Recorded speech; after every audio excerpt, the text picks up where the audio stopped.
In order to operate the matrix from the front panel HMI, it's necessary to log on. Tap the log on button to start the login process. Select the username using the swipe. In this case, we're going to log in as admin. Use the keypad to enter the password. In this case, it is 1, 2, 3, 4. When you've entered the password, tap log on and you will return to the main screen. On the main screen, the logged in user is shown in the top left hand corner. To make a routing change, tap the change button. The change routing dialog is used to select new routing connections, and you can move it around the screen if you want to. So let's move it over to the right hand side so as we can see most of the routing status. There are two methods of entering the information. Firstly, we can use the keypad. So here let's enter input 4. So we tap 4 and input to select it, and output 1. So 1, output.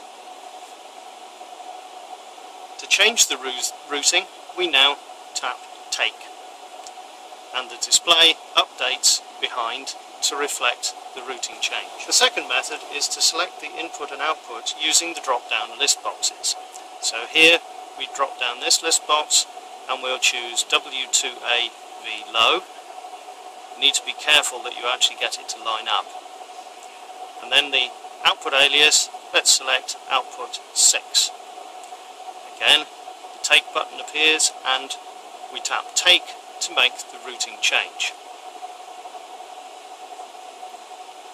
If you discover that you've made a mistake in that routing, then you can use the undo button as a one-step undo, like so, and the routing change is undone.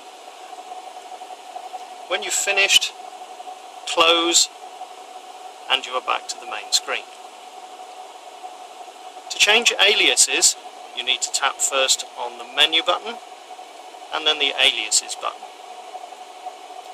Select the alias. The current alias is shown in the text box here, and to make the change we tap in that box.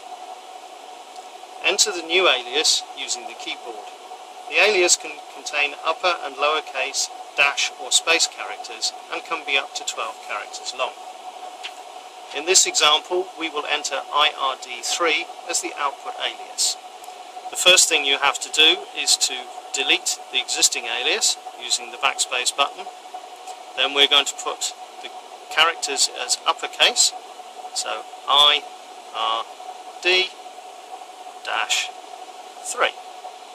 Once we've entered the text, we tap the apply button. You notice now that there is an asterisk to the left of the text box showing that this alias has been changed. It's now possible to make other alias changes as required because these aliases have yet to be saved to the CPU card.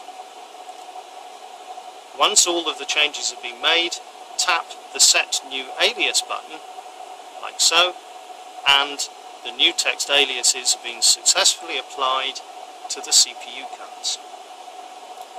Tap back to get back to the menu and back again to the main screen, and you will see that the new alias text is shown in the output. When you've finished working on the front panel, tap the log off button to log off.